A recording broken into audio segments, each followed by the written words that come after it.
하나님의 성전은 하나님이 계신 곳이고 하나님이 주인이 되시는 곳이 바로 이 성전이죠. 그래서 이 성전을 거룩하다라고 하는 이유는 바로 거기에 있습니다. 그러면 성전에는 하나님이 계시고 하나님이 주인일진데 우리가 하나님 앞에 나와 예배하는 처소가 바로 이 성전인 이유는 여기 하나님이 계시기 때문입니다. 하나님을 이곳에 와서 만날 수 있기 때문이고 우리가 하나님으로부터 임하는 은혜를 받고 복을 받는 통로가 성전이기 때문에 우리는 아침마다 또 정해진 예배 시간마다 이 성전에 모여 예배하는 겁니다. 코로나 팬데믹을 겪으면서 예배가 많이 무너진 교회들이 많고 성도들이 많죠.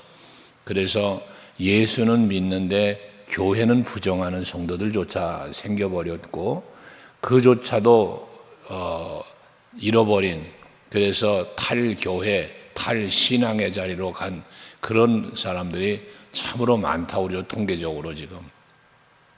그러나 우리는 그러한 탈교회, 탈신앙의 자리로 나아가는 게 아니라 도리어 더 이 성전에 나오기에 힘쓰고 예배하기에 힘쓰는 성도들이 되어야 합니다. 오늘 12절부터 17절까지의 말씀은 성전의 타락에 대한 말씀을 하고 있는 거예요. 하나님의 성전이 하나님이 계신 곳이요 하나님을 만나는 곳이니 거룩한 성전이 타락을 해버렸어요. 그 타락한 모습을 보니까 12절에 보면 성전에 예수께서 들어가셨는데 그곳에 가니 매매하는 사람들이 있다는 거예요. 또 돈 바꾸는 사람도 있다는 거예요. 이들 비둘기를 팔고 이러는 사람들이 거기 있는데 그 상을 둘러보며 꾸짖으며 그들을 야단치는 모습이거든요. 그럼 여기서 매매하는 자, 돈 바꾸는 자, 비둘기 파는 사람, 이을 다 무엇을 말하냐면 하나님 앞에 제사를 드리고 하나님 앞에 예배하기 위해서는 정성스럽게 자신들이 준비한 제물이나 예물을 가지고 와서 하나님 앞에 드리는 것이 옳았는데 이들은 지금 그것이 귀찮은 거예요. 하나님 앞에 드리는 양이나 또는 비둘기든 뭐든 예물이든 가지고 오는 게 귀찮아. 그러니까 어떻게 돼? 편리하게 와서 성전 앞에 와서 돈을 바꾸고 그 제물을 사고 그래서 그것으로 드리는, 너무나 형식에 치우쳐버리는, 정성이 없는, 중심이 없는 이런 모습들이 성전에서 흥행하고 있었다는 이야기입니다. 이것을 꾸짖으시는 거예요. 앞에도 말한 것처럼 성전은 하나님이 계신 곳이요 하나님 앞에 예배하는 곳이요 하나님을 만나는 곳인데도 불구하고 그러한 진실된 모습들이 없어져 버렸다는 거예요. 요한복음 4장에서 그 우물가에서 만난 여인과 예수님 수가성 여인과의 대화 속에 나오지만 하나님은 영이시니 예배하는 자가 영과 진리로 예배할지니라. 우리가 아버지 앞에 예배하는 거 여러분이 새벽 예배라고 소홀히 여기면 안 돼요. 가볍게 생각해도 안 돼요. 늘 말하지만 예배는 하나님 앞에서 이루어지는 거예요. 우리가 하나님께 드리는 예배라는 거예요. 그래서 항상 우리는 하나님 앞에 있는 나를 살펴야 되는 거예요. 모든 중심이 하나님 앞에서인 거예요. 그러므로 그런 마음가짐, 몸가짐, 이게 늘 제가 말씀을 드리는 것이거든요. 하나님의 성전을 나오면 우리가 해야 되는 게 뭐예요? 하나님과 만남이 이루어지니까 거기서 경배가 있고 기도가 있고 찬송이 있고 이런 것이 성전이란 말이죠. 그런데 그렇게 되어야 할 성전이 뭐였어요? 이익을 발생시키는, 여러분 돈을 바꿔주고 비둘기를 팔고 이런 사람들이 그걸 거저하겠습니까? 거기서 이익을 남기는 거예요. 그러니까 이러한 성전, 거룩한 성전을 강도의 소굴로 만든다라고 꾸짖으시는 거 아닙니까? 13절에 말씀하는 거죠. 내 집은 기도하는 집이라 일컬음을 받으리라 했거늘 너희는 강도의 소굴을 만들었다. 성전은 하나님 앞에 기도하는 곳, 하나님을 만나는 곳, 하나님과 교제하는 곳이 되어야 하는데 그러지 못했다는 거예요. 언젠가 간혹 그런 말도 했죠.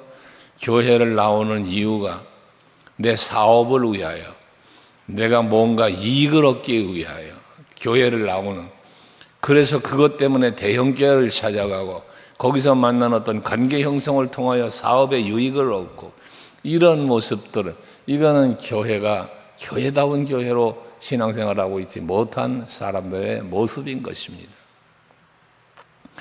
이렇게 하나님 앞에 나와서 기도하는 집, 하나님 앞에 예배하는 집, 하나님과 교제하는 집, 그것이 곧 성전이어야 된다는 것입니다. 우리 서강교회가 그런 교회 되어질 수 있기를 바랍니다. 또 14절에 보면 맹인과 전원자들이 성전에서 예수께 나오매 고쳐주셨다라고 말합니다. 성전은 치유와 회복이 있는 곳이 성전이어야 합니다. 왜냐하면 하나님의 치유의 역사가 있기 때문에 그렇습니다. 예수께서 하시는 사역은 가르치고 하나님 나라를 선포하셨고 치유하시는 힐링의 사역까지, 그래서 티칭, 프리칭 또는 힐링이라는 사역을 예수께서 하셨다라고 우리가 말하고 있는 건데, 교회에선 치유의 사역이 일어나야 합니다. 그러니까 저나 여러분이나 그 누구도 이 성전에 나오면 치유되어야 돼요. 마음도 치유되고 질병도 치유되고 모든 환경도 정말 회복되고 치유되는 이러한 역사가 이 성전으로부터 일어나야 된다는 것입니다. 솔로몬의 성전에 봉헌할 때도 그랬고, 다윗을 통해서 약속하시고, 모세를 통해서 약속하시고, 하나님 앞에 나와 하나님을 경배하고 하나님의 말씀 앞에 기도하고 하면 하나님은 만나주시겠다. 그 어려운 상황, 전쟁이나 기근이나 질병이나 모든 문제들이 있을 때 그 모든 문제를 다 해결해 주시겠다. 그런 약속을 주셨으니까 말입니다. 그래서 우리 서강교회는 누구든지 이 성전에 나와 예배하고 기도하면 이 치유와 회복의 은총이 늘 임하는 그런 역사가 있는 우리 서강교회가 되어야 할 것입니다. 그런데도 불구하고 15절에 보면 대제사장들과 서기관들이 예수께서 하시는 이상한 일이라고 소리를 말해요. 예수께서 하시는 이상한 일이다. 여러분, 예수께서 성전에 오셔서 하시는 일이 성전에서 이루어져야 할 일이고 되어져야 할 일들임에도 불구하고 그 일을 이상하게 여겼다는 거예요. 정상이 비정상적으로 보여지는 것, 비정상이 정상으로 보여지는 것, 이것이 여러분 교회의 문제가 될 수 있다는 겁니다. 우리 교회는 그리스도의 몸된 교회예요. 예수의 터 위에 세워진 교회고 성령이 임하시고 역사하는 교회가 되어야 합니다.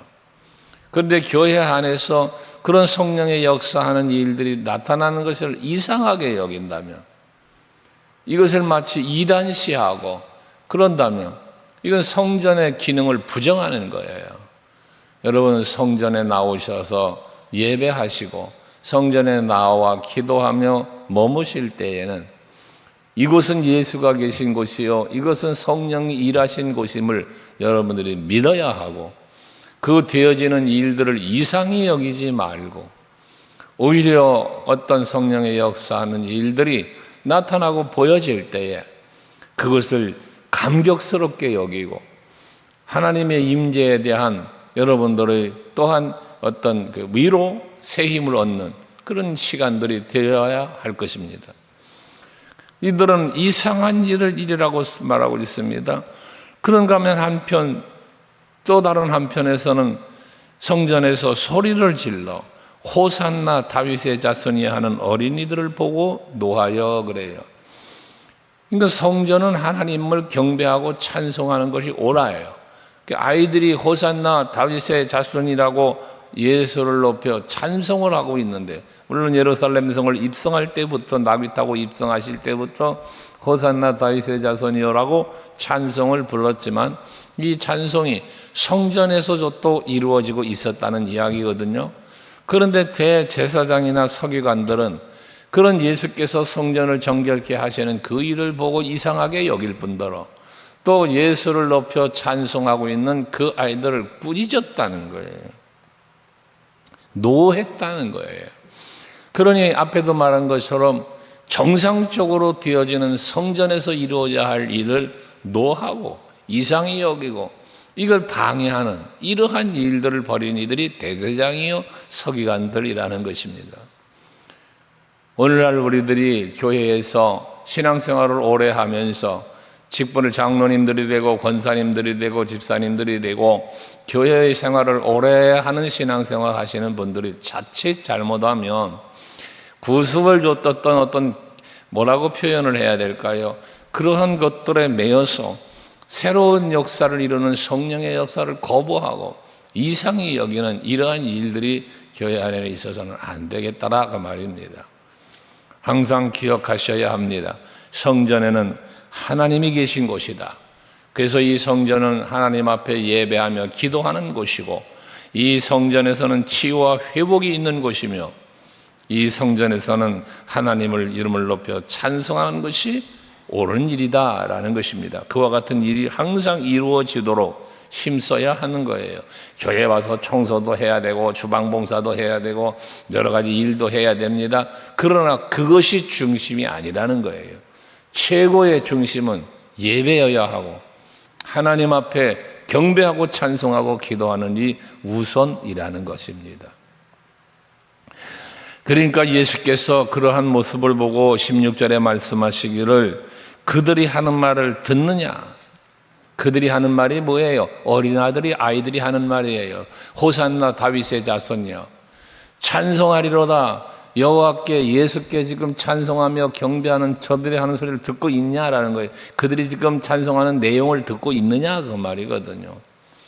그러나 대제사장들과 서기관들은 그들이 하는 그 내용을 들으면서 노했다는 거예요. 이건 뭡니까? 예수를 메시아로 인정하지 않았다는 이야기예요. 예수를 호산나 다윗의 자손이라고 찬송받으실 만한 분이라고 외쳐대는 찬송하고 있는 저들을 이렇게 노하는 그들에게 저들이 하는 소리를 듣느냐? 저들이 찬송하는 것처럼 내가 메시아다. 너희들은 내가 메시아인 것을 부정하지 않느냐라고 그들을 꾸짖으시는 거죠. 그러면서 시편 8편에 있는 말씀을 인용하여 그렇다 어린아이와 젖먹이들의 입에서 나오는 찬미를 온전하게 하셨나이다 함을 너희가 읽어본 일이 없느냐 하시고 라고 해요. 어린아이와 젖먹이들의 입에서 나오는 찬미를 온전하게 했다. 이 말이 뭡니까? 지금 여기도 마찬가지 어린아이들이 다윗의 자 호산나 다윗의 자손이여 라고 외치는 그 아이들 이것이 온전하게 했다. 그 말이 그대로 이루어진다는 게 그 말이 맞다는 거예요. 이 얘기를 예수께서 하시는 거예요. 그러니까 지금 저 어린아이들이 호산나 다윗의 자손이여라고 찬송하고 있는데 그래 맞다. 그 아이들이 말하는 것이 온전하다. 자신 말해 내가 메시아야. 내가 다윗의 자손 예수야. 라고 말하는 거거든요. 우리가 항상 예수를 믿을 때에 주 예수 그리스도라고 하는 이야기를 하잖아요. 바울이 이 말을 많이 사용했는데요. 모든 열세 바울서 서신의 13서신에 보면 항상 1절 2절에 보면 공통적인 이야기를 하잖아요. 주 예수 그리스도의 사도된 나 바울, 주 예수 그리스도의 종된 바울. 이게 거기 항상 붙이는 이름이 주 예수 그리스도예요. 이게 구원자예요. 오직 예수가 나의 구원자가 되시고 오직 예수만이 나가 주가 되신다는 고백이거든요. 이것처럼 어린아이들의 이 말이 맞다. 너희들 왜 그 아이들의 그 찬송을 니들이 노하고 왜 이 성전을 더럽히며 본래의 성전의 이 본질을 잃어버리고 있는가를 꾸짖는 거 아닙니까? 그러면서 17절에 그들을 떠나 성 밖으로 베다니에 가서 거기 유하셨다 합니다. 성전에 계셔야 마땅한 예수, 그곳에서 영광을 받으셔야 할 예수가 성전에 계시지 않고 거기 머물지 않고 떠났다는 거예요. 떠났다. 여러분, 저는 이런 말씀을 읽을 때마다 항상 두렵고 떨리는 마음으로 하나님 앞에 기도하는 게 있어요. 여호와 하나님이여 우리 교회를 떠나지 마시옵소서.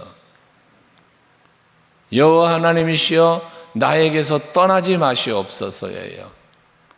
우리는 늘 두렵고 떨리는 마음으로 예수가 내 안에, 성령이 내 안에 거하시기를 늘 기도해야 하고, 그런 예수와 내가 동행하기 위하여 힘쓰는, 예수를 따르는 삶을 살기 위하여 늘 힘쓰는 우리 모두가 되어야 할 것입니다. 머물기에 합당치 못했던 성전의 모습을 말씀하고 있는 것입니다. 영광을 받으시기에 합당한 성전이 되지 못했다는 이야기를 하고 있는 것이거든요.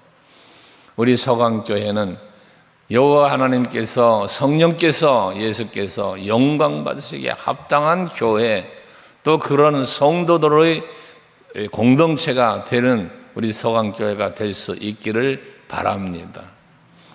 그리고는 18절 이하에 무화과 나무를 저주하시고 말라 죽은 사건을 기록하고 있는데, 여기 보면 19절에 예수께서 시장하세요. 이른 아침에 성으로 다시 돌아오는데 시장하시더라는 거예요. 그래서 무화과 나무에 가서 열매를 좀 얻어보고자 먹고 따먹으려고 가보니 열매가 없더라는 거예요.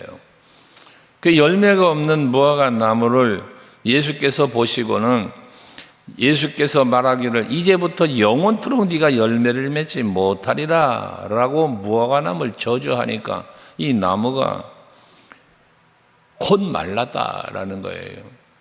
여기서 우리는 기억해야 하는 것이 무엇인가? 주 예수께서 언제 오실지 몰라요.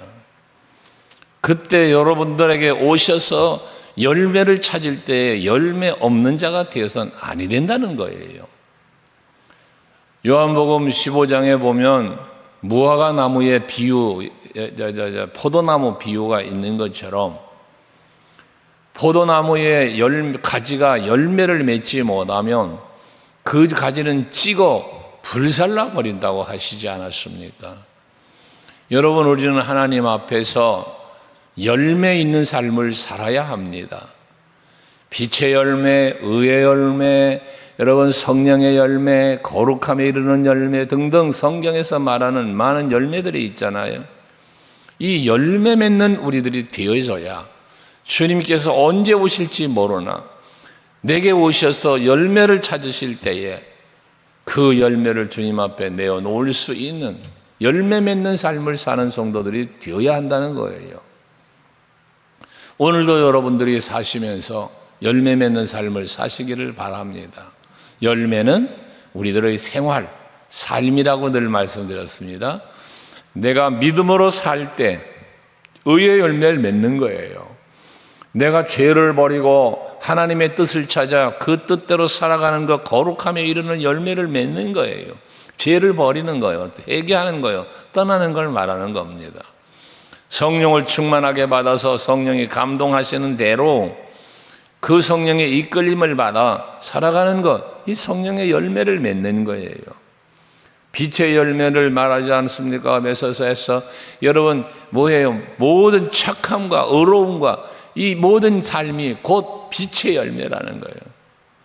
여러분들이 하루하루를 사시면서 늘 기억해야 할 것은 하나님 앞에 열매 맺는 삶을 살아야지, 하나님이 찾으시고 기뻐하시는 열매를 맺어야지, 이러한 생각과 그런 노력을 하는 여러분들이 되어야 되는 겁니다. 그 열매는 삶이라고 했으니 하나님이 보시기에 합당한 모습으로의 삶을 살아가는 생각과 말과 행동이 이루어지는 여러분들이 되어야 할 것입니다. 제자들이 이상히 여기면서 무화과 나무가 어째 말랐습니까? 예수께서 무화과 나무가 다시는 열매를 맺지 못하리라 하니 말라버렸는데 왜 말랐어요? 제자들이 묻는 거 아닙니까? 그때 예수님의 대답은 믿음에 대한 말씀을 하십니다.